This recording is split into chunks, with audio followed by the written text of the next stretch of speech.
El día de hoy entonces vamos a estar estudiando nuestra lección número 17 del libro de Hechos. Vamos a estar capítulo 9, versículo 1 hasta el 31, y ahí vamos a estar estudiando y entendiendo más sobre este glorioso libro de Hechos. Entonces, para ello quiero compartirles las diapositivas.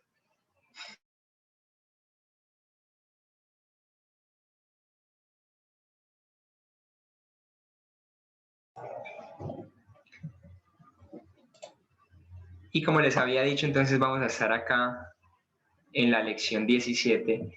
Y hoy nos vamos a estar centrando en un personaje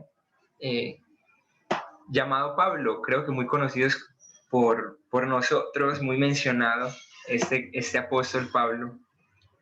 Y aquí se nos va a hablar de él, de su testimonio y de su conversión. Entonces eso va a estar en Hechos capítulo 9, versículo 1 al 31. Yo lo invito a que usted sí tiene, o lo mejor, lo ideal es que tenga la escritura allí y usted mismo vaya comprobando con sus ojos lo que aquí va aconteciendo. Entonces, Hechos, capítulo 9, versículo 1 al 31, le invito a que tenga la Biblia abierta ahí. Vamos a estar leyendo algunas porciones, en realidad todo el pasaje, pero no lo vamos a leer todo de primerazo. Entonces, ánimo ahí con la Biblia. En el material, pues, vamos a comenzar ahí en la página 1, para los que van y siguen y van llenando el material. Hemos, a manera como de resumen, hemos estado en Jerusalén.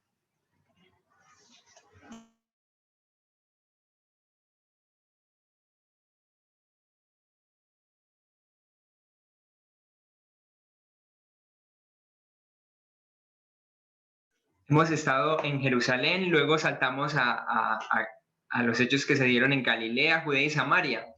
No sé si recuerdan, estuvimos viendo en esa porción 3 personajes que nos van a ayudar a salir de Jerusalén hacia estas 3 zonas, Galilea, Judea y Samaria.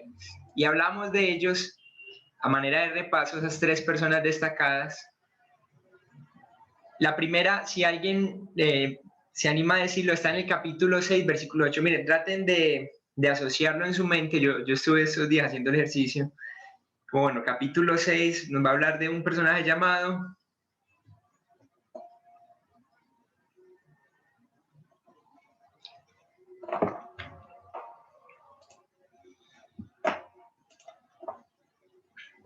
el que se acuerde, dígalo, el que no se acuerde, pues intente.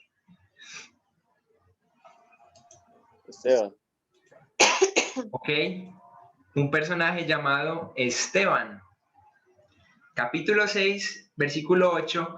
Recuerden que ahí se nos menciona a él y luego él da un sermón bastante largo y entonces muere como primer mártir. Y tiran, hacen suerte sobre sus ropas y ahí está consintiendo Saulo, ¿no? El segundo porción está en el capítulo 8, versículo 4 al 40, que es el personaje llamado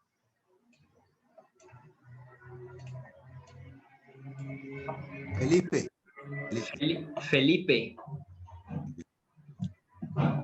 Ok, entonces tenemos allá a Felipe. Y como tercer personaje, entonces va a estar capítulo 9, versículo 1 al 31, que es como les mencioné ahorita, y es Pablo.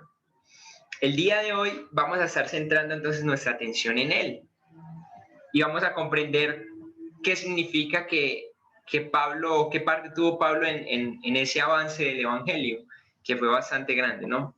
Pero por lo menos en los primeros capítulos. Entonces vamos a estar aquí entrando a estudiar a Pablo. Para los que han ido entrando, les animo a que tengan su Biblia abierta en capítulo 9 de Hechos, del versículo 1 al 31. Y vamos a estar observando varios pasajes.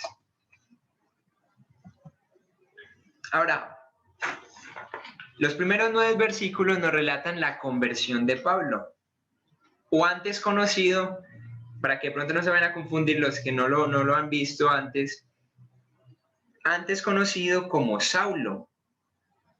Saulo de Tarso, es quien vendría a ser luego Pablo, y eso acontece en su conversión. Si ustedes van al versículo 1, y entonces ahí nos vamos a dar cuenta que Pablo, o Saulo en ese momento, era un hombre celoso por Dios. Un hombre celoso por Dios. ¿Cómo así que celoso?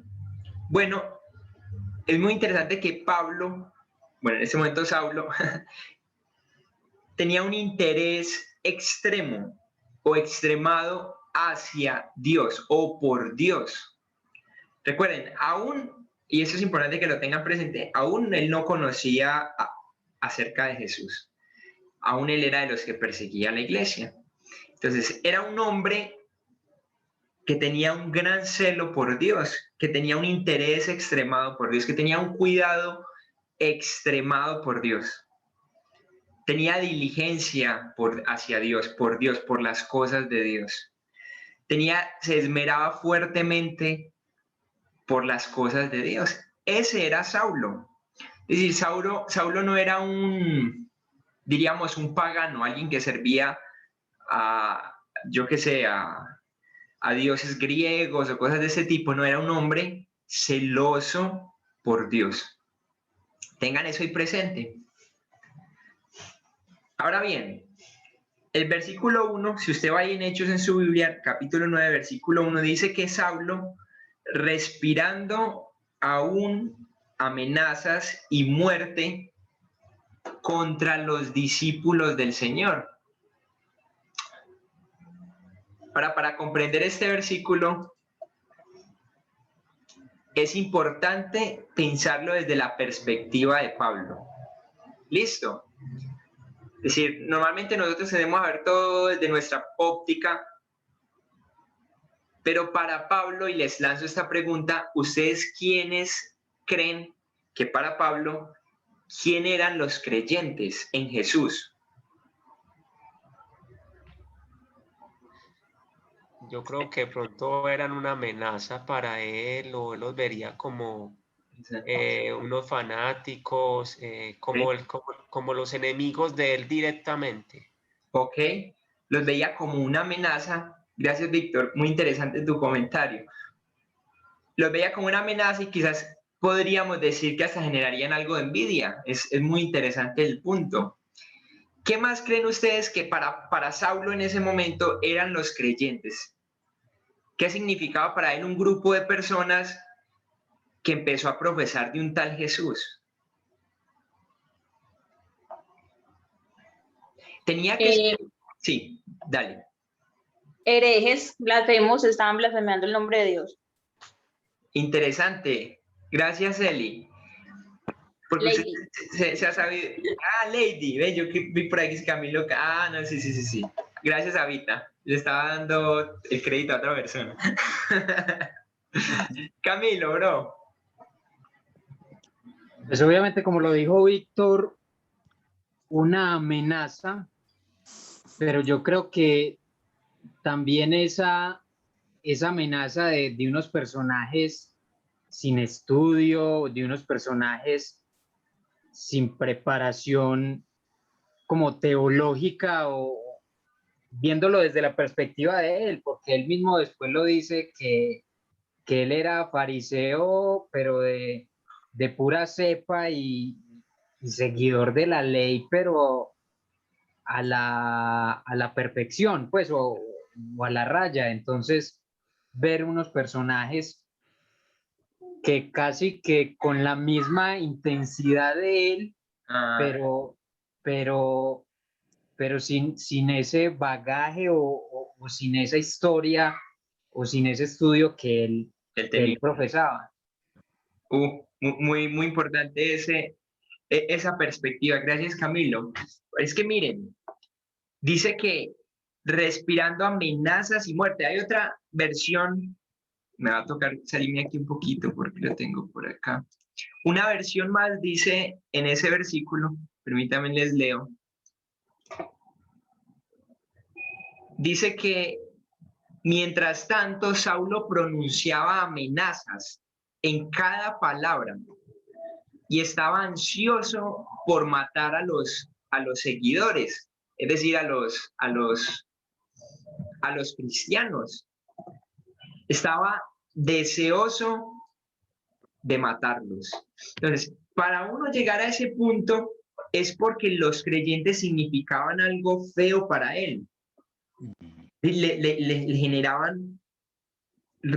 generaba repulsión lo que serían los cristianos.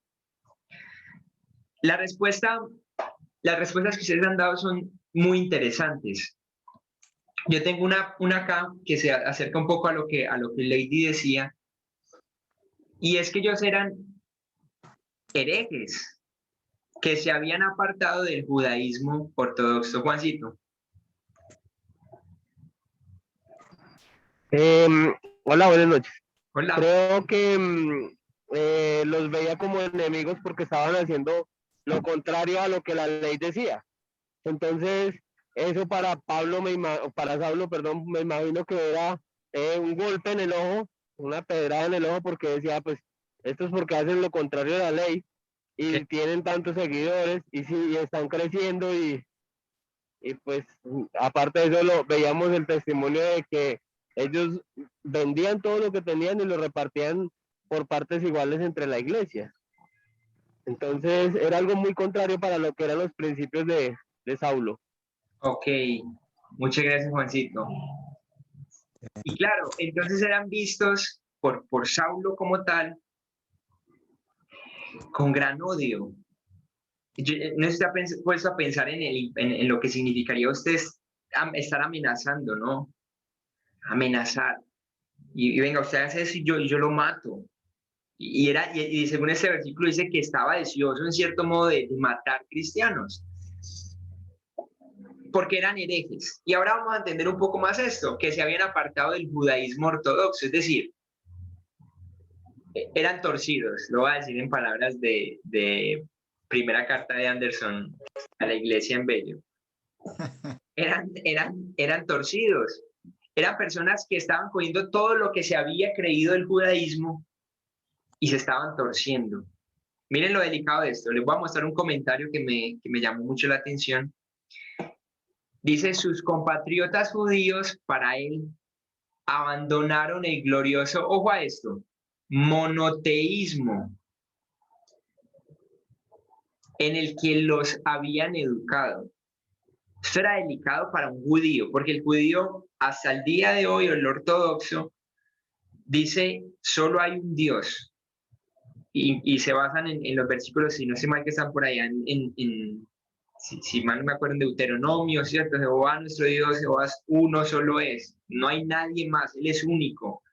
Entonces, para Saulo, significaba que estaban abandonando ese glorioso monoteísmo, atribuyendo, y ojo a esto, honores, y ojo a esto, entonces va a aparecer un nombre, honores divinos a Jesús de Nazaret. Jesús de Nazaret fue un hombre, es nuestro Señor Jesucristo, ¿cierto? Pero lo voy a hablar así, desde la perspectiva de Saulo. Es un hombre, no sé, un tal Jesús que se levantó por ahí, y están diciendo que ese Jesús es Dios. Porque recuerden que es la Shema, sí, gracias, Anita, donde se menciona eso, que inclusive miren eso, era la oración que ellos hacían cada día, ¿no? Una y otra vez. Jehová es uno solo. Y entonces llega y aparece un hombre, Jesús, que hace cosas que solo Dios puede hacer. Inclusive, para las personas que rodeaban a Jesús, es muy interesante que para ellos no había duda que Jesús es Dios. Ellos luchaban con el concepto en cierto modo, pero no a la manera que lo haría, digamos, una persona de otra religión al día de hoy. Sigo leyendo el comentario y dice, según este celo sincero por el sagrado honor del nombre de Dios, los persiguió con todas sus fuerzas. ¿Cómo así que un hombre es Jesús y le están atribuyendo a él lo que nosotros creemos que Jehová es uno solo? Y esto causó grande peso en él. Ahora bien, miren en sus Biblias, capítulo 8, versículo 3. Hay una paginita atrás. Capítulo 8, versículo 3. ¿Recuerdan esto? Y Saulo asolaba la iglesia y entrando casa por casa, ¿qué hacía? Arrastraba a hombres y a mujeres y los entregaba en la cárcel. ¿En dónde estamos ubicados? Miren aquí el circulito rojo. Esto está de loco, esto está genial, miren. En Jerusalén, ¿sí o no? Estamos aquí, Jerusalén, puntico rojo o círculo rojo. Ahí Pablo dice que asolaba la iglesia, literalmente se iba casa por casa, donde probablemente se estaban empezando a reunir pequeños grupos de cristianos y los sacaba, dice que los arrastraba él mismo. Imagínense el carácter de Pablo, que ya va a hacer una pregunta sobre si los cogía de las mechas literal y los sacaba y los tiraba a la calle y los llevaba a la cárcel. Ahora, si ustedes saltan al capítulo 9, donde estábamos ahorita, el versículo 2, ¿qué va a hacer Pablo ahí? Miren el versículo 2. Y le pidió cartas al sumo sacerdote, ojo que ya habló del versículo 1, al sumo sacerdote le pidió cartas para las sinagogas de Damasco. Ojo aquí, miren el mapa. Aquí entonces tenemos que Pablo va y pide autorización al sumo sacerdote que lo deje ir ¿a dónde? A Damasco. Espero que estén ubicaditos en el mapa, porque el mapa ya lo hemos visto varias veces. Pero aquí estamos saltando a Damasco. Este es el punto rojo. Damasco era un lugar que estaba a 250 kilómetros de Jerusalén. Ahí había una población grande de judíos. En realidad, lo sabemos porque dice que había sinagogas allá, en Damasco. Y no sé si ustedes recuerdan, pero después de que se da la persecución por motivos de Esteban, la gente sale espantada de Jerusalén, nuestros hermanos salen espantados de Jerusalén y se empiezan a distribuir. Eso lo vimos en la clase antepasada. Y se iban de sinagoga en sinagoga diciéndole a la gente, venga, un hombre Jesús que es el Mesías. Él murió y resucitó. Iban contando el evangelio y muy probablemente en estas sinagogas en Damasco ya habían creyentes convertidos. Y ya el evangelio se estaba extendiendo mucho. ¿Qué es lo que va a hacer Saulo acá? Lo que va a hacer Saulo es tratar, como gran perseguidor de la iglesia, es tratar de cortar esa ola que iba creciendo de evangelio. Y él entonces lo que quiere ahora es ir a Damasco, donde sabía que ya habían convertidos, y caer con sus amenazas, con sus maltratos y arrestando a los cristianos. ¿Están conmigo hasta ahí? Si de pronto usted se pierde o tiene algún aporte, hágalo con confianza. Ahí estamos hablando de un hombre inconverso. Se llama Saulo. Un hombre que quería simplemente, por su celo por Dios y su respeto por Dios, matar todo aquello que se levantara contra la creencia de que Jehová nuestro Dios, Jehová uno solo es. Entonces él empieza a avanzar hacia Damasco. Los herejes cristianos, así pues como los veía él de una otra forma, ver cómo se habían extendido por Judea y Samaria hasta llegar a Damasco, era sinceramente para Pablo, para Saulo, algo intolerable. Era intolerable. Entonces él empezó a atacar fuertemente en Jerusalén. No sé si lo que acabamos de ver, el versículo 3 del capítulo 8, ahí en Jerusalén. Pero él empieza a ver que toda la gente empieza a irse y a extenderse por otros lados. Y entonces va desesperado a detener esa ola de gente que está creyendo en Jesús. Es una historia, esto es increíble. Entonces miren lo que pasa en este transcurso. Miren lo que va a pasar en este transcurso.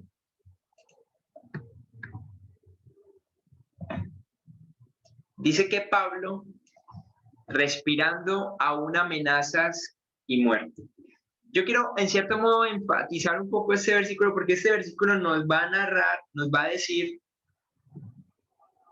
quién es Pablo, o nos va a contar un poco del carácter de Pablo. Les lanzo la pregunta a ustedes como para que nos alimentemos un poco entre nosotros. Y es que nos dice el hecho que él quisiera matar a los que no tenían sus mismas convicciones. ¿Qué nos dice del carácter de Pablo? Los escucho. Hola. Hola. Celoso, era un hombre celoso de lo que él creía que era la doctrina. Ok. En 2000 que él tenía, sí. Interesante, un hombre celoso, es decir, pero celoso de los De lo que él celosos, creía. ¿no? Gracias, Clarita. Un hombre con celo. ¿Qué más podríamos decir del carácter de Pablo?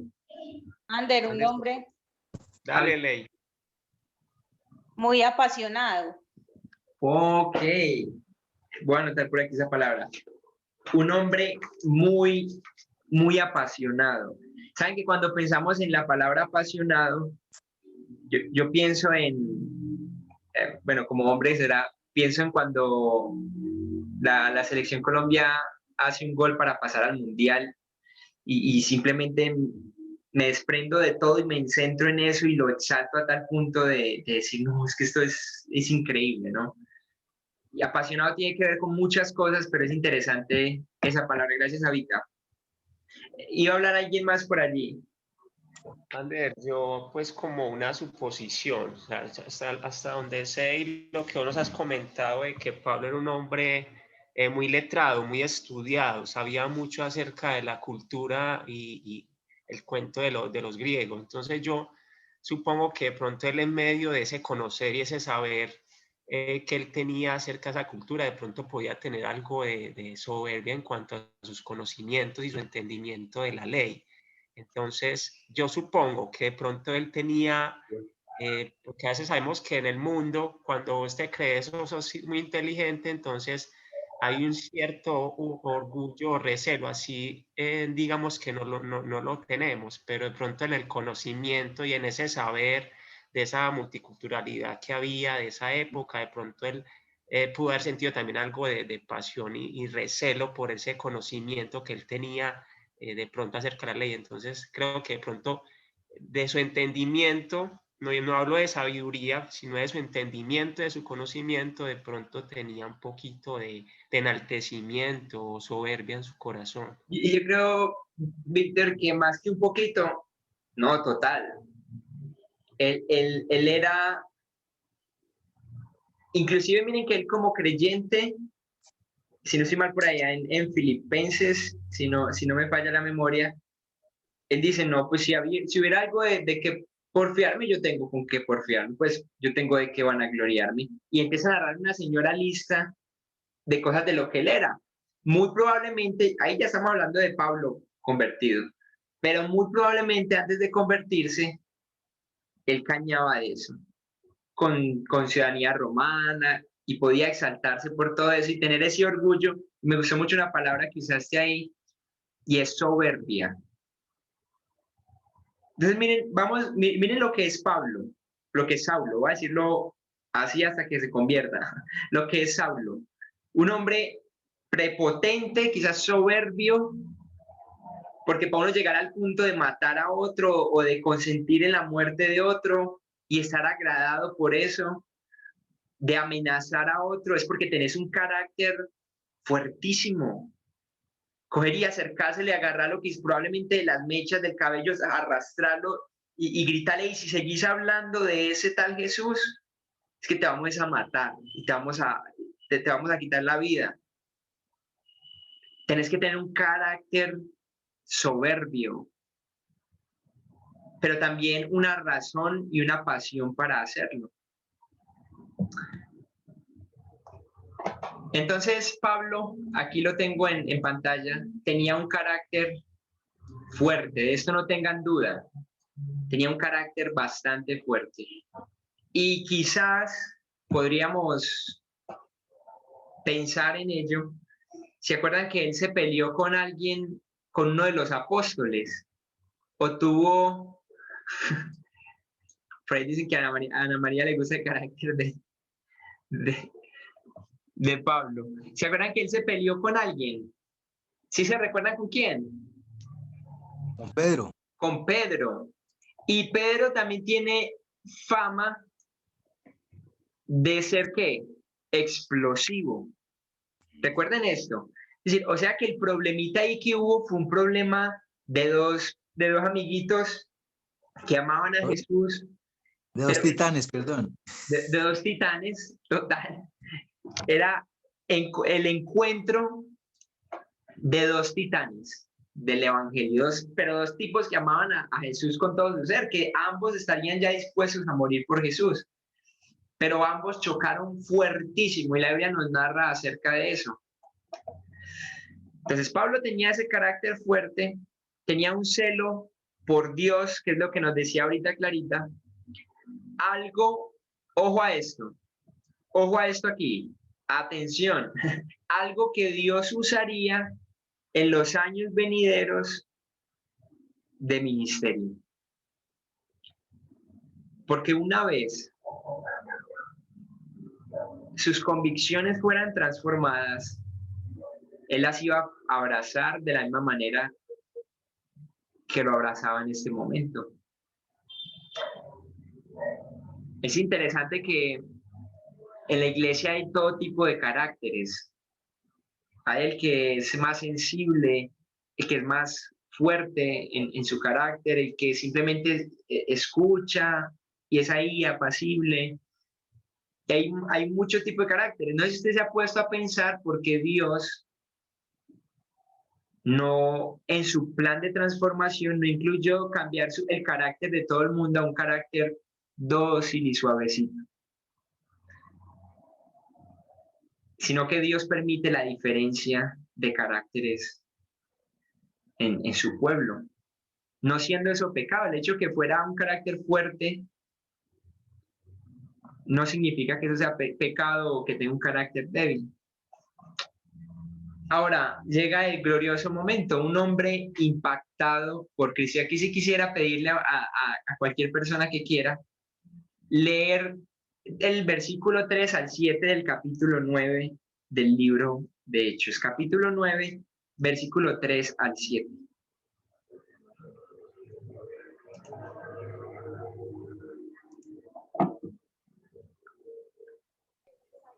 Bueno, yo voy a leer.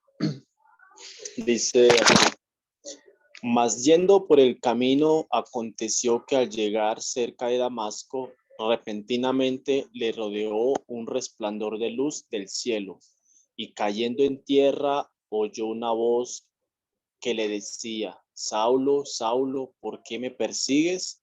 Él dijo: ¿quién eres, Señor? Y él le dijo: yo soy Jesús, a quien tú persigues. Dura cosa te es dar coces contra el aguijón. Él, temblando y temeroso, dijo: Señor, ¿qué quieres que yo haga? Y el Señor le dijo: levántate y entra en la ciudad, y se te dirá lo que debes hacer. Y los hombres que iban con Saulo se pararon atónitos, oyendo a la verdad la voz, mas sin ver a nadie. Entonces Saulo se levantó de tierra, y abriendo los ojos no veía a nadie. Así que, llevándole por la mano, le metieron en Damasco, donde estuvo 3 días sin... Ahí está. ¿Cierto? Sí, perdón. Ajá. Ahora, tenemos aquí un hombre impactado por Cristo. Dice el versículo 5 que repentinamente, y ojo a esto, le rodeó un resplandor que venía ¿de dónde? Del cielo. Hay una nota, y es que como buen judío que conocía todo el Antiguo Testamento, Pablo no hubiera perdido la semejanza con la presencia divina en el Antiguo Testamento. ¿A qué voy con este comentario? Es que si usted mira pasajes como Ezequiel, por ejemplo, el capítulo 1, usted va a ver una descripción de lo que es el Hijo del Hombre, ¿no? O si usted va a Isaías, si no estoy mal, capítulo 6, ahí va a haber una descripción también de Dios en un trono alto y sublime. Y entonces, para él, cuando le rodea esta luz, muy probablemente hay una relación mental a lo que sería el Hijo del Hombre, el Hijo de Dios. Pero entonces, si usted mira el versículo 5, ahí mismo Saulo lanza una pregunta y dice, ¿quién eres, Señor? Y lo lanza con respeto, ¿no? ¿Y quién eres, Señor? Y entonces la voz del cielo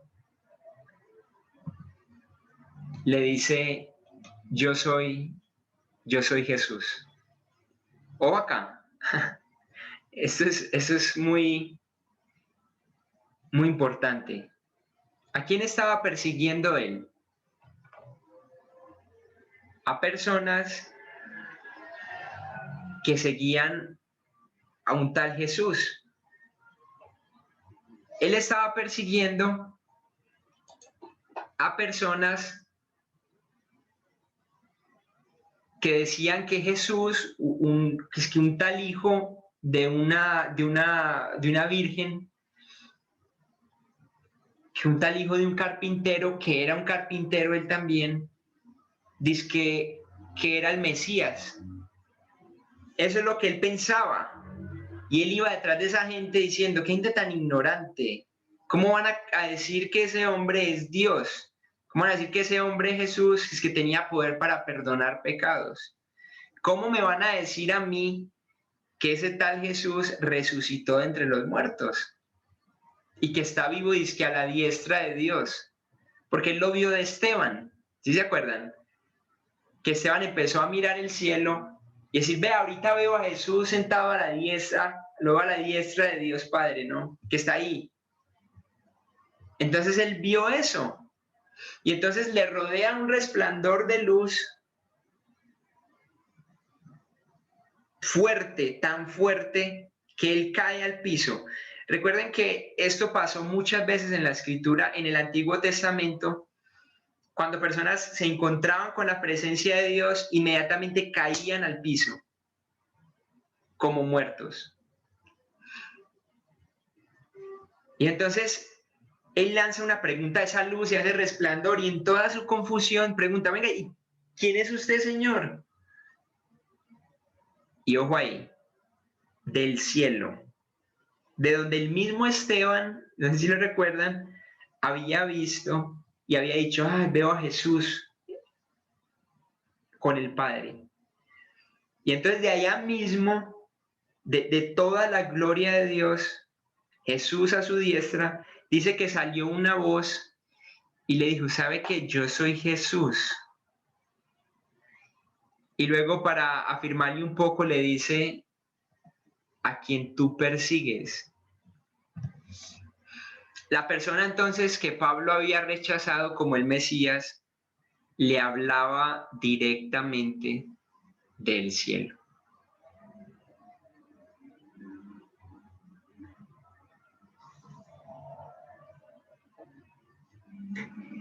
La persona que Pablo había rechazado como Mesías, le hablaba directamente del cielo. Eso es muy, muy, muy impactante. Porque aquí no se nos ha mencionado que Jesús volviese a hablar desde que ascendió al cielo.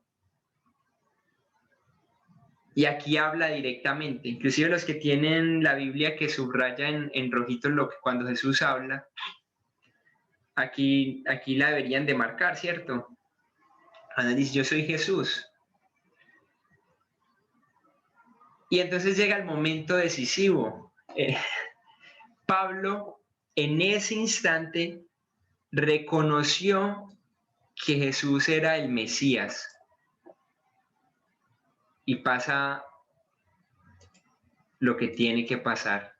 Su vida fue transformada. Y esto es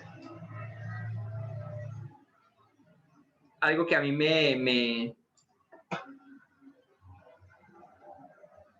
quebranta un poco y me hace reflexionar acerca de mi vida como cristiano. Y a veces me hace reflexionar sobre la vida de otros. Es que en el momento donde, miren en lo que consiste la salvación. La salvación consiste en un encuentro de un ser pecador con Jesús. Y viene por el reconocimiento de que Jesús es la persona que Dios prometió desde el Antiguo Testamento para salvar al mundo, reconocer a Jesús como Mesías, reconocer a Jesús como aquel que es Dios mismo, porque es lo que Pablo le toca hacer acá, cuando cae postrado en tierra. Entonces este es el momento decisivo. Y si ustedes me acompañan a continuar la historia, versículo 10, y alguien que me lea del versículo 10 al versículo 16.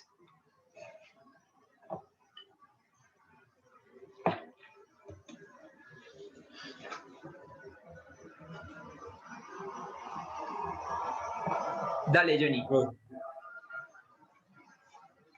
¿Me escucha ahí bien? Sí. Vale. Dice, había entonces en Damasco un discípulo llamado Ananías, a quien el Señor dijo en visión, Ananías, y él respondió, heme aquí, Señor. Y el Señor le dijo, levántate y ve a la calle que se llama Derecha y busca en casa de Judas a uno llamado Saulo de Tarso, porque aquí él ora y ha visto en visión a un varón llamado Ananías, que entra y le pone las manos encima para que recobre la vista.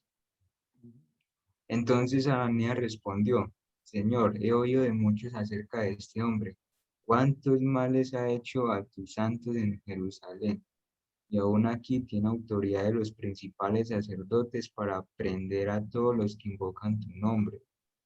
El Señor le dijo, ve, porque instrumento escogido me es este, para llevar mi nombre en presencia de los gentiles y de reyes y de los hijos de Israel, porque yo le mostraré cuánto le es necesario padecer por mi nombre.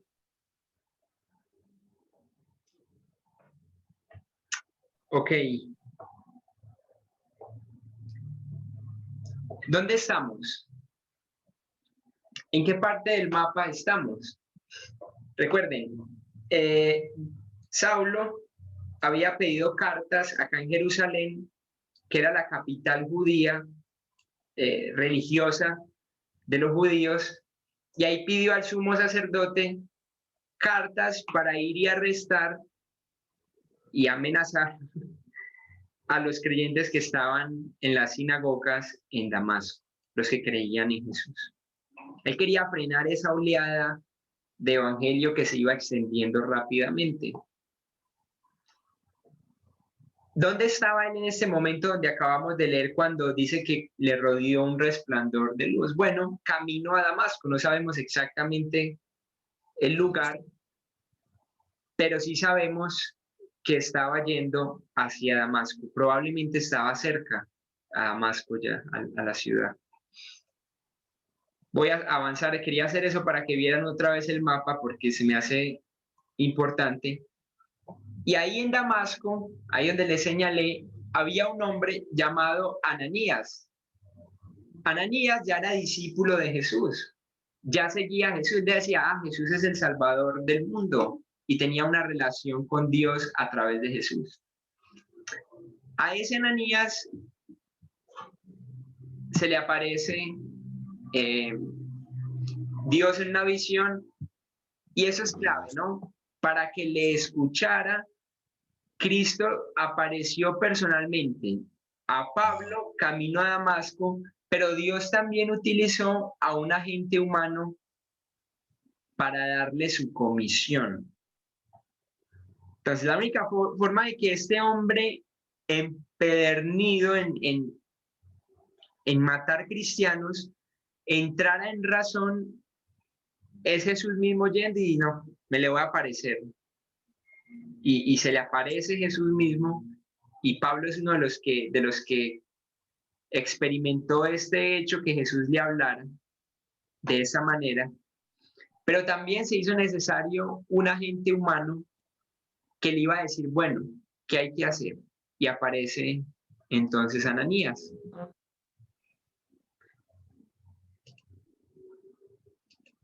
Si ustedes miran, este comentario dice, la selección de Ananías para este ministerio dejó en claro que Saulo de Tarso no dependía de los 12 y que no fue necesaria la presencia de un apóstol para conferir el Espíritu.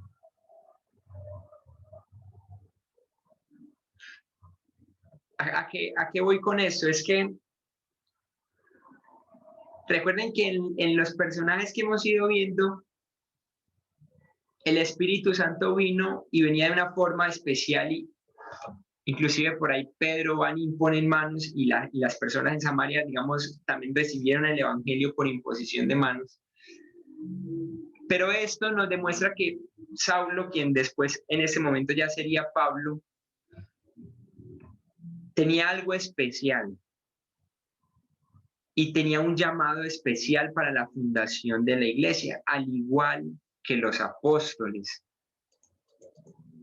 Y eso era importante. Y él recibió el Espíritu al igual que los apóstoles.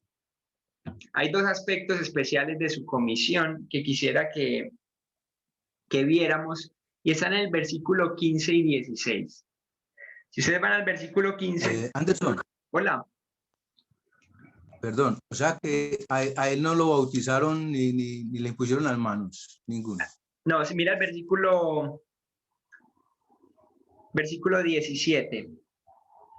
Dice, fue entonces Ananías y entró en la casa, y poniendo sobre él las manos, dijo, solo que esta vez no lo hizo uno de los apóstoles, es a lo que yo me refería, que eran como los que tenían la autoridad en la iglesia primitiva, sino que ya lo hizo otro discípulo. Mira lo que sigue diciendo, que hermano Saulo, el Señor Jesús, que se te apareció en el camino por donde venías, me ha enviado para que recibas la vista y seas que lleno del Espíritu Santo. Que el Espíritu Santo venga en usted. Y versículo 18 nos va a decir que él fue bautizado. Pablo finalmente fue bautizado ahí en Damasco. Dos aspectos entonces de la comisión de Pablo. El primero era predicar el nombre de Jesús a gentiles, reyes y a los hijos de Israel, ¿cierto? Él tenía que predicar ese nombre. Es decir, Dios mismo, Jesús mismo se le había aparecido con ese propósito. Yo quiero que él vaya y predique a los gentiles. Eso está en el versículo 15. Lo leímos ahorita. Y el versículo 16, porque yo le mostraré cuánto le es necesario padecer por mi nombre. Dos palabras. Primera, predicar, y la segunda, padecer. Predicar el nombre a gentiles, reyes y los hijos de Dios, a los hijos de Israel, y padecer por el nombre de Jesús. Miren que a Pablo se le estaban dejando claritas las condiciones desde un principio de lo que él tenía que hacer. Predique a gentiles, a reyes y a los del pueblo de Israel, pero también es necesario que usted padezca por mi nombre.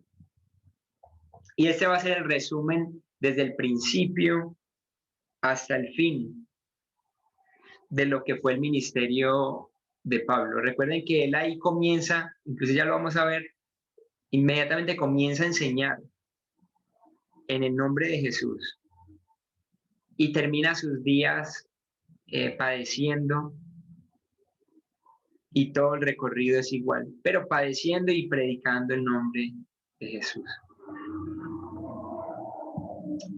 Anderson, Hola.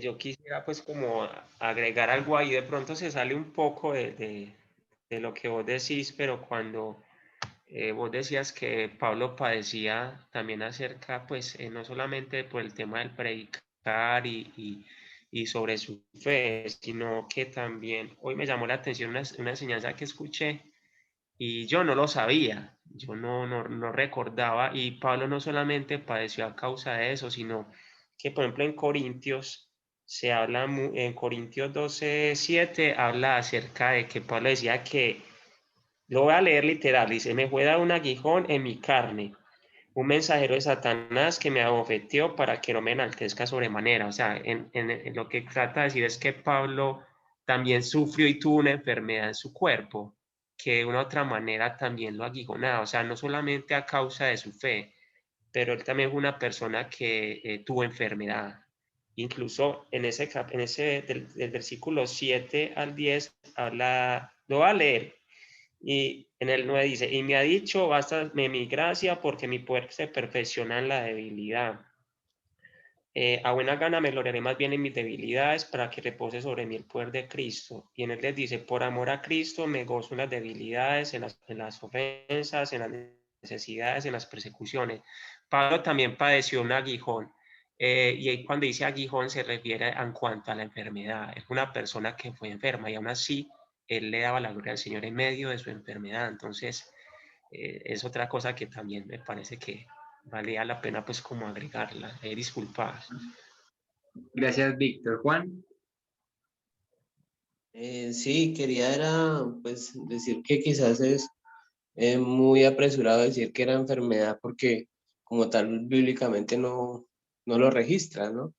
Él dice: 3 veces he orado al Señor y él le ha dicho 3 veces bástate en mi gracia.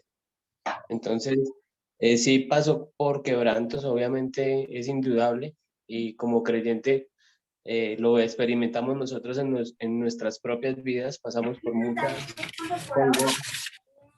por muchas atribulaciones, por mucha persecución inclusive de parte de nuestras familias, pero como tal, pues creo que Pablo también no fue una excepción de vivir el cristianismo. Ok. Hermano William. Sí. De pronto eso iba a apuntar a lo que decía Juan, que en realidad no se relata cuál fue el aguijón. Uno podría deducir podría pensar que fue espiritual o que fue algo físico. Hay algunos aluden que fue algo físico porque por ahí en las cartas que envió decía: mira con cuán grandes letras nos ha escrito. Pero eso también tiene una doble interpretación. Puede ser que lo que decía era cosas muy fuertes y no necesariamente era referirse a que eran las letras que les había hecho muy grandes porque no veía. Y yendo un poquitico más allá, uno se pone a pensar: a él el Señor le sanó los ojos porque él quedó ciego cuando Ananías le impuso las manos, que Ananías fue mandado por el mismo Señor. Entonces uno pensaría: el Señor sería que le sanó los ojos a medias. Entonces son muchas cosas, y cualquier cosa que se diga de todas maneras son conjeturas en cuanto a la enfermedad de Pablo. Sí, es un buen punto. Lo que sí es cierto es que él sufrió enfermedad también, sea que el versículo hable sobre ello, no. También, pues obviamente no podemos afirmarlo con poner el sello y decir: no, si él sufrió esto o lo otro, pero sí se entiende, y lo que se va a destacar del pasaje, y quizás la razón porque él no lo quiso expresar, no quiso decirnos qué era, si no quiso decirlo, entonces quizás no nos compete saberlo, ¿cierto? Pero lo que sí es cierto es que él sufrió algo a tal punto, o padeció en algo a tal punto que le generó un desespero horrible por, por, por la situación que estaba viviendo.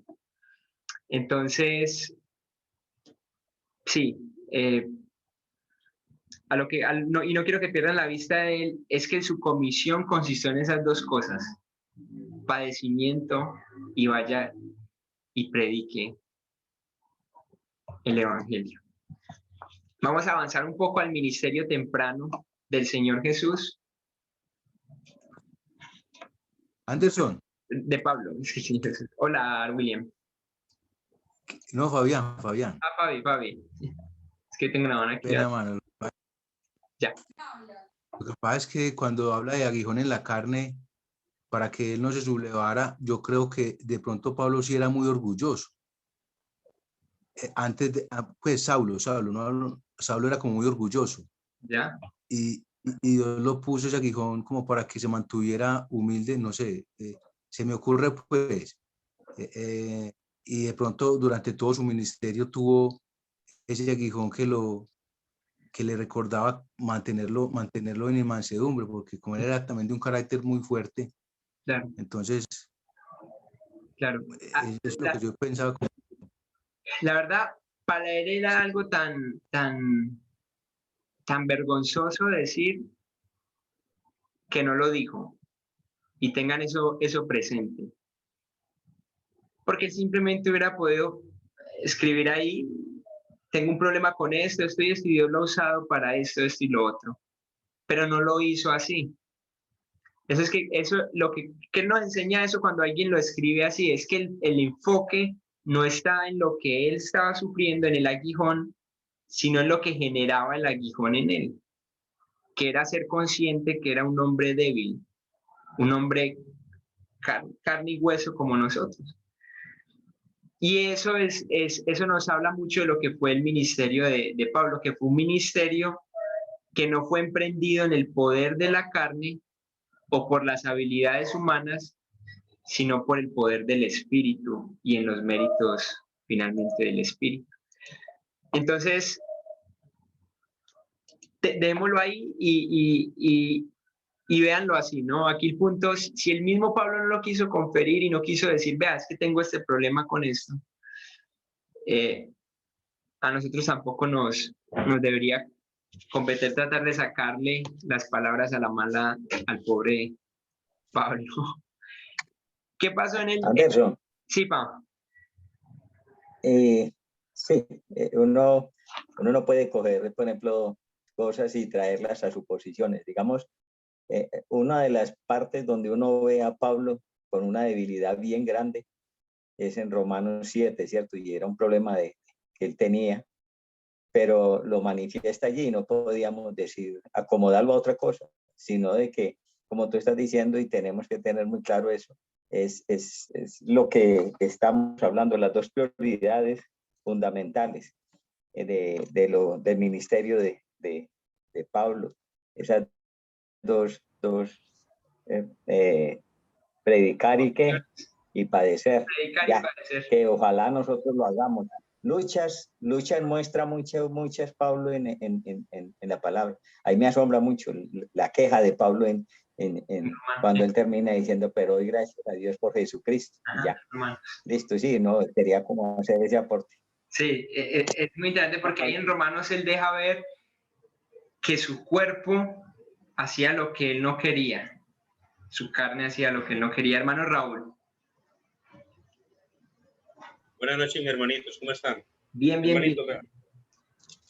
En el texto que compartió nuestro hermano Víctor, hay una parte importante ahí que dice que el aguijón en mi carne es un mensajero de Satanás, y tiene un propósito de abofetearlo para que no se enaltezca sobremanera, ¿cierto? Dice que él oró al Señor, pero el Señor le dijo que basta de mi gracia, ¿cierto? Porque mi poder se perfecciona en la debilidad. Pero creo que hay algo muy importante en la conclusión que podemos tomar aquí en el versículo 10, que dice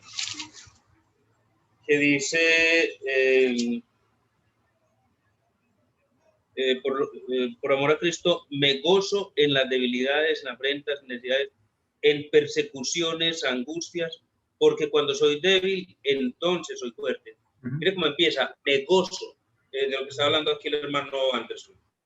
El padecer, ¿cierto? Padecer haciendo ¿qué? Haciendo, cumpliendo con su llamado, con lo que el Señor lo llamó a hacer. A pesar de el aguijón, y el aguijón le recordaba que pues no debía enaltecerse y que era débil, y que cuando era débil entonces era fuerte. Era fuerte.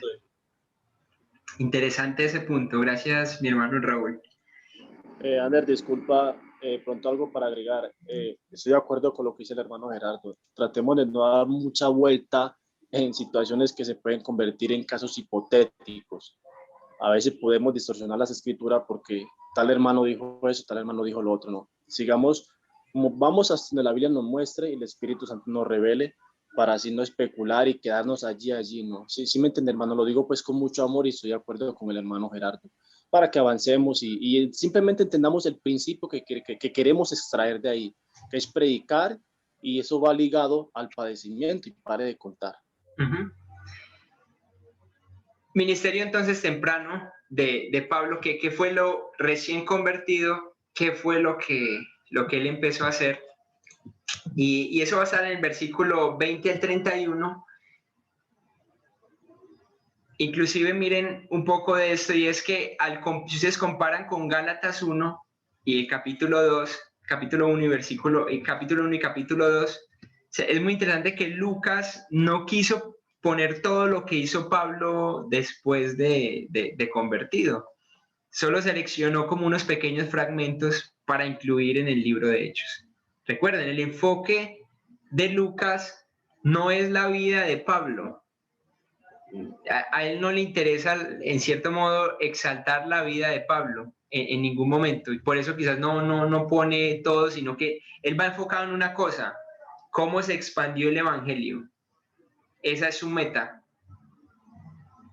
Y entonces quiero que no pierdan de vista el mapa, porque estamos ¿en dónde? En Damasco. ¿Dónde estábamos al principio? En Jerusalén, ¿sí o no? Saulo va hacia Damasco, se encuentra aquí con Jesús, no sabemos bien dónde exactamente, pero se encuentra con Jesús, y luego en Damasco se recibe el Espíritu Santo, se convierte en un seguidor de Jesús, a quien tanto perseguía, y dice que en Damasco ya iba predicando a Cristo en las sinagogas. Hermanos, acuérdense de esto. Esto es importante. ¿Para dónde iba Saulo? Iba a las sinagogas de Damasco. Y en esas sinagogas a las que iba a agarrar cristianos y a matarlos, a amenazarlos y a llevarlos en cárceles de las mechas, para la cárcel quizás, y llevarlos a Jerusalén. Ahora él iba a estar ahí convertido y iba a empezar a predicar a Cristo en esas sinagogas. No tarda entonces en cumplir la comisión que Dios le había encargado. Dios desde un principio le dice: bueno, yo lo escogí a usted, y el fin mío es que usted vaya y predique a Cristo. Y todos los que oían estaban atónitos, y de seguro tenían que estar atónitos, y decían: ¿no es este el que asolaba en Jerusalén? Ojo este lugar, no pierdan de vista los lugares, eso es bueno para entender los textos. A los que invocaban este nombre. Eso quiere decir, ojo aquí, me voy a devolver un poquito, que cuando Saulo estaba aquí, vio la muerte de Esteban, ¿recuerdan? Cuando Saulo estaba ahí, llegó fama, muy probablemente por todo lado, lo que estaba haciendo Saulo, de la persecución que se comenzó ahí. Los creyentes empiezan a regar, y entonces todo el mundo tiene consciente y saben quién es Saulo de Tarso. En Damasco conocían de Saulo de Tarso, Decían, no, ese es el que, si ese hombre viene por aquí, nos vas a matar. Ya sabían. Y por eso ellos decían, venga, este es el que en Jerusalén asolaba a todos los que invocaban el nombre de Jesús. ¿Y qué hace este hombre acá? Y luego dice que fue perseguido por los judíos y también por los griegos. Perseguido por los judíos, algo que Pablo enfrentaría el resto de su ministerio. Entonces, ahí, en su ministerio temprano, encontramos que empieza a ser perseguido, pero él empieza a predicar también. Ojo a esto, el perseguidor llega a ser perseguido. El perseguidor llega a ser perseguido. Voy a pasar de diapositivas y de pronto me les estoy adelantando. Me ponen la mano, pero es porque se nos ha sabido ir el tiempo y quiero acabar la lección el día de hoy. ¿Van conmigo hasta ahí? ¿En qué parte geográfica estamos? Ah, bueno, estamos en Damasco, ¿cierto? Empezamos en Jerusalén, estamos en Damasco y luego vamos a estar de regreso, como ya lo vamos a ver, en Jerusalén. Miren lo que dice el versículo 26 al 29, lo leo a favor de ustedes. Dice que cuando llegó a Jerusalén, miren la escritura, 26 al 29, cuando llegó a Jerusalén, hablando de Pablo ahora, trataba de juntarse, miren esto tan chistoso, trataba de juntarse con los discípulos, pero todos le tenían ¿qué? Miedo. La gente le tenía miedo, no creyendo que fuese discípulo. Y es que tiene todo el sentido, hermanos. Él está acá les voy a señalar aquí en el mapita, a ver qué se me perdió. Está acá en Damasco, ¿cierto? Ahí en Damasco, versículo 23 al 25, dice que lo amenazaron. Entonces, los hermanos de ahí lo descuelgan por una canasta y él pega para Jerusalén. Se va para Jerusalén, 250 kilómetros, si no estoy mal decía. Y empieza ese largo viaje. Cuando llega a Jerusalén, ¿qué hace él? Él ahora ya no es lo que era antes. Él ahora viene totalmente pensando diferente acerca de su existencia. Entonces, él llega a Jerusalén y dice, bueno, Mari, ¿para dónde pego? Bueno, ya no puedo pegar para donde el sumo sacerdote. ¿Yo para dónde pego? No, voy a pegar para donde los cristianos de acá, de Jerusalén. Recuerden que dice, la escritura dice que toda la gente se empezó, debido a la persecución, se empezó a esparcir, pero que en Jerusalén se quedaron los discípulos, los apóstoles. Ellos permanecieron ahí en Jerusalén. Y entonces Pablo en este momento llega y dice, bueno, ¿para dónde pego? Y entonces empieza a tratar de juntarse con los discípulos que estaban ahí en Jerusalén. Imagínense en la escena, ¿no? Él llega, él sabe muy probablemente dónde están los cristianos. Y yo me imagino la escena como él llegando ahí, tocando la puerta y como a ver si de pronto me abren, ¿no? Antes, Saulo llegaba tumbando puertas, agarrándolos de la cabeza y tirándolos a la cárcel. Pero ahora llega tocando la puerta, un hombre totalmente transformado, toca la puerta y trata de juntarse con esos hermanitos, con los cristianos de Jerusalén. Pero entonces, ¿qué pasaba? No, la gente le tenía miedo, es lo que el versículo nos deja ver, y no creían que fuese discípulo. Por lo menos yo dudaría, porque es obvio, ¿qué estrategia estará usando ahora está haciendo pasar por cristiano para luego cogernos a todos juntos y matarnos a todos? Es lo que yo pensaría como cristiano de la época, porque ya lo conocemos, ya sabemos qué clase de personaje es este. Miren el versículo 27. Entonces aparece un personaje que recuerden, ya se nos había introducido antes, Bernabé. Entonces Bernabé, tomándole, lo trajo a los apóstoles. Esto es muy interesante. Y les contó cómo Saulo había visto en el camino al Señor, el cual le había hablado, y cómo en Damasco había hablado valerosamente en el nombre de Jesús.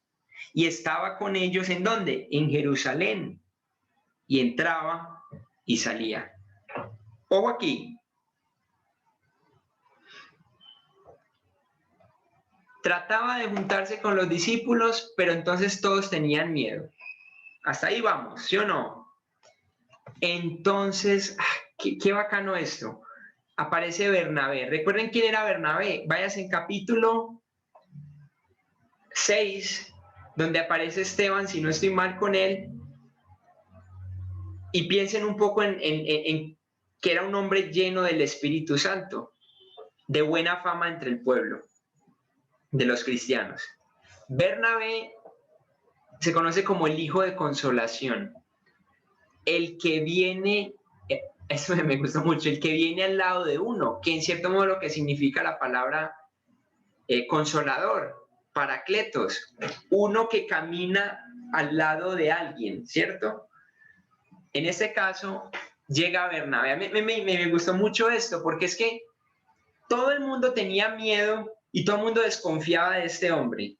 Decía, no, ese no, ese no le abran la puerta. Pero aparece un hermano lleno del Espíritu, Bernabé, y discierne quién era ahora Pablo.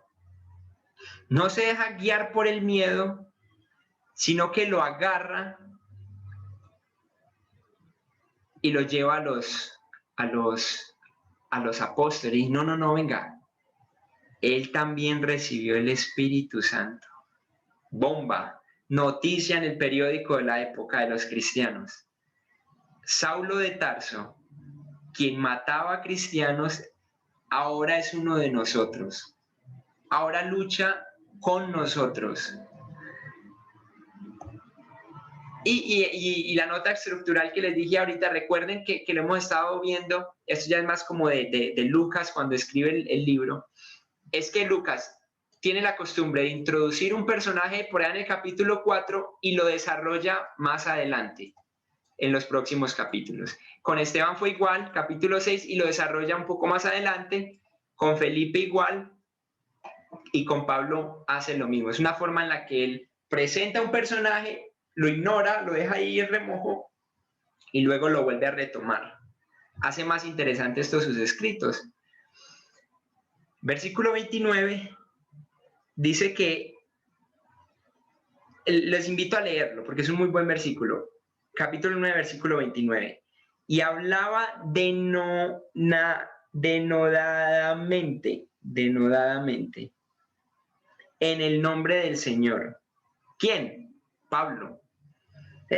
Se desbocó y me acuerdo a lo que decía Lady ahorita y a lo que veíamos ahora. Pues más chica, esa misma pasión que tenía por ir y matar cristianos, ahora se volvió, lo voy a decir así, como un salvaje, ¿no? Completamente y denodadamente iba y dice, según este versículo, hablaba en el nombre del Señor y disputaba. Recuerden que Pablo es un carácter fuerte. Disputaba con los griegos, o sea que dice, pero estos procuraban matarle, o sea que Pablo, recuerden que tenía un carácter fuertísimo y cuando él hablaba fuerte, pegaba duro cuando no era creyente, pero ahora está haciendo lo mismo y está hablando fuerte denodadamente contra los griegos. Dice que disputaba con ellos. Entonces hablaba fuerte. Hola, hermano William. ¿Ya? Entonces hablaba fuerte. Ander. Hola. Esa palabra tiene, pues es bueno aclararla. Por ejemplo, en una versión, hay una que dice, en la nueva versión internacional, dice, conversaba y discutía con los judíos de habla griega. pero ellos se proponían eliminarlo. Y lo que significa denodado es que muestra valor y energía, decisión, determinación. Impresionante. Con autoridad, con verdad, con determinación, con los y los judíos. Y miren que eso va muy de acuerdo a lo que hablamos al principio del carácter de Pablo, de Saulo. Fuerte. Y llegaba y disputaba. Es decir, él no era como que empezaban los griegos a decirle, no, es que vea, como que Jesús y como que te va a hacer un torcido. Y se les paraba de frente y les hablaba el nombre de Jesús. Y hacía parte de lo que él era en su persona y para el llamado que Dios le había tenido. Ahora, estaba haciendo continuidad lo que empezó con el ministerio de Esteban. Recuerden, capítulo 6, versículo 9 al 10, se nos dice que Esteban comenzó a enseñar y disputaba también con los griegos. Y en la misma manera que estaba pasando aquí con Pablo, solo que a Esteban sí lo mataron, Pablo también dice que querían matarlo al final del versículo. Hola, hermano William. Sí, algo importante es que también cuando habla con denuedo en tema es que tiene conocimiento y que tiene un soporte, un sustento, porque puede ser, por ejemplo, en el caso, pongamos en el caso de cualquiera de nosotros, nos podemos hablar de angeología, por ejemplo, y no tenemos las bases y llega otra persona que sabe y nos da tres vueltas porque no tenemos un sustento y terminamos diciendo cosas que no son, o de profecía o de cualquier otro de los temas de la Biblia. Pablo tenía una seguridad por eso y hablaba con mucha propiedad de lo que estaba hablando. Y eso es súper clave. Y mucho más clave aún el hecho que recuerden que al igual que todos los personajes que hemos estado viendo, estaba lleno del Espíritu Santo. Y eso, reventaba a tal punto que la gente se levantaba en su corazón deseo de matarlo. El versículo 29 termina así. Dice que querían matarlo. Voy a avanzar, pero estos procuraban matarle. Versículo 29, sí, ahí lo tenía. Los dos aspectos de la comisión de Dios para Pablo, recuerden, predicar y padecer, comenzaron a cumplirse desde los primeros días de su ministerio. Predicar y padecer. Vamos a avanzar un poco porque se nos fue el tiempo y llegamos al capítulo 9, versículo 30 ahí mismo. Miren el versículo 30. Acuérdense, ahí lo querían matar, pero cuando supieron esto los hermanos, le llevaron hasta Cesarea. Miren Cesarea aquí. No, se lo estoy marcando en este momento en la pantalla. ¿Recuerdan que era Cesarea? Era la capital, en cierto modo, donde se tenía control romano. Ahí en Cesarea. Ojo ahí, lo llevan hasta ahí y de ahí le enviaron ¿a dónde? A Tarso. A mí esto me impactó tanto. Me impactó mucho. Vean el círculo que él ha hecho. Comienza en Jerusalén, aquí donde les estoy señalando, va hasta Damasco, donde conoce a Jesús, su vida se es transformada. ¿Sí recuerdan? Entonces se devuelve a Jerusalén y ya de ahí lo van a matar, se va para Cesarea y ahora va a Tarso. ¿Qué era Tarso para él? Acuérdense, él ya era un hombre completamente diferente. Eso es increíble. Él se había encontrado con Jesús. Su perspectiva de vida era completamente diferente. Ya no llegaba a la casa de los cristianos en Jerusalén a sacarlos, sino que trataba de hacerse amigo de ellos y de hacerse creer, venga, es que yo ya soy uno de ustedes. yo ya no soy de los que los matas, no, venga, yo ya estoy a favor de ustedes, ¿no? Y esos mismos hermanos, cuando ven que lo van a matar, dicen, no, venga, váyase para Cesarea. Y ahí él salta a Tarso. ¿Y qué es Tarso, hermanos? ¿Saben qué es Tarso? Su tierra natal. Esto es hermoso. Ajá, Ana María lo había dicho. Esto es muy bonito, hermanos, porque él estaría yendo a donde estaba su familia, creyendo en Jesús. Esto me acuerda un poco a mí cuando nosotros conocimos el Evangelio, mi familia, en Tuluá Valle, en otra ciudad, para los que de pronto no saben, que queda hacia Cali. Y allá nosotros tuvimos la oportunidad de conocer a Jesús. Allá nos encontramos con Jesús. Y allá nuestra vida nunca volvió a ser igual. Cuando llegamos a Tuluá, yo creo que mis papás se identifican. Llegamos a Tuluá, conocimos, allá nos encontramos con Jesús. Nuestra vida cambió por completo. Y entonces lo que hicimos nosotros un día con mucha oración y con mucho miedo fue volver a nuestra tierra natal, ir donde mis abuelos, donde mi abuelito y mi abuelita y mis tías, y decirles: miren, nosotros ahora creemos en Jesús. Él transformó nuestra vida. Jesús es el Mesías para nosotros. Jesús es el Cristo. Y entonces Saulo va donde su familia en Tarso, donde sus conocidos, donde se crió, y seguro que llevaba el Evangelio con él. Como cosa interesante de Lucas, nos desaparece en este momento a Saulo, a Pablo, y lo vuelve a poner en el capítulo 11, versículo 25, cuando Bernabé ya le busca para el ministerio acá en Antioquía, que iba a ser la iglesia que ya iba a empezarlo a enviar a él a los viajes misioneros. Esto es espectacular. Esto en realidad es como una película que yo espero que ustedes estén disfrutando como yo. Es un recorrido en la Biblia de Pablo, su transformación, su cambio, cómo él va y predica donde antes mataba, pero luego ahora cómo va y salta donde está su familia, porque considera que, hombre, mi mensaje es digno que mi familia lo conozca. Y quizás una invitación para usted, si usted tiene familiares en otras ciudades, que quizás ellos no conocen el Evangelio, creo que es un lindo principio de ir donde ellos y exponerles la luz de Cristo. Acabamos con nuestros tres personajes entonces de esta segunda sección del libro de Hechos: Esteban, Felipe y Pablo. A manera de resumen, entonces el Evangelio se predica fuera de Jerusalén, ¿cierto? Recuerden a los samaritanos. Y se dan los primeros pasos hacia los gentiles. Estamos saliendo de una creencia judía a una creencia que se iba a extender hasta Roma y que llegaría hasta el día de nosotros. Los primeros pasos. Y Pablo es el apóstol a los gentiles. Versículo clave para esto. Versículo 31. Después de que él se ha ido a Tarso.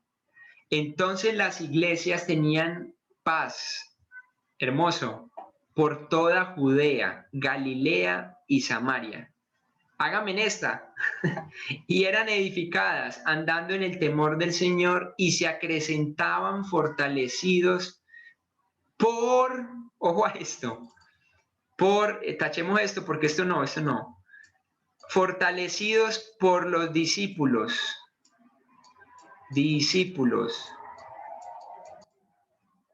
Ni siquiera voy a acabar de copiar la palabra. O fortalecidos por Pablo o por Pedro. No, queridos. Fortalecidos por la persona del Espíritu Santo. Hoy mi clamor es que ustedes sean fortalecidos por el Espíritu Santo con lo que se está enseñando, no por Anderson, no por el profe que nos bendijo con este material, sino por el Espíritu Santo. Ahora, una última nota. ¿Por qué creen que enfocaba Lucas la paz? ¿Cómo así, Ander? Hubo paz en las iglesias de Judea, Galilea y Samaria. No, pues que había persecución a full. Pues déjenme decirle que el perseguidor se había convertido. El que asolaba a los cristianos para matarlos y meterlos a la cárcel, Dios le mostró el evangelio. Dios lo transformó, se volvió uno de nosotros, un seguidor de nosotros. Y es muy interesante que Lucas dice, ¿y saben qué? Hubo paz en las iglesias.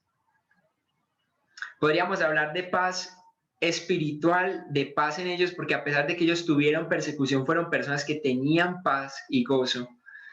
Pero se nos da un detalle curioso de que hubo paz y las iglesias empezaron a crecer. Muy probablemente la fuerte persecución empezó a tender a disminuir porque Saulo, que era el principal perseguidor de la iglesia, se había convertido. Y con eso quisiera terminar en una palabra de oración, dándoles ánimo para que, si usted no ha tenido un encuentro con Jesús, lo tenga. Se lo digo porque hay muchos entre nosotros que pueden llegar a creer que son cristianos y no lo sean. Porque miren el ejemplo de Saulo, no sobra decirlo, se encontró con Jesús y jamás volvió a ser igual. Se encontró con Jesús y jamás volvió a ser igual. Él nunca volvió a ser el mismo Saulo. Mire su vida. Hay un antes y hay un después. ¿O sigo siendo igual que antes?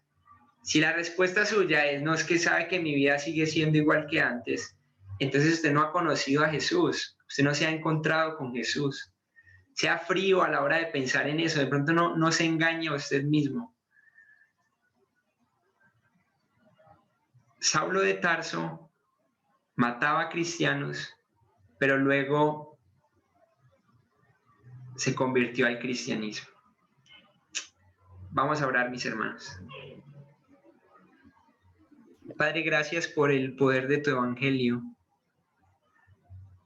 que es poder para salvación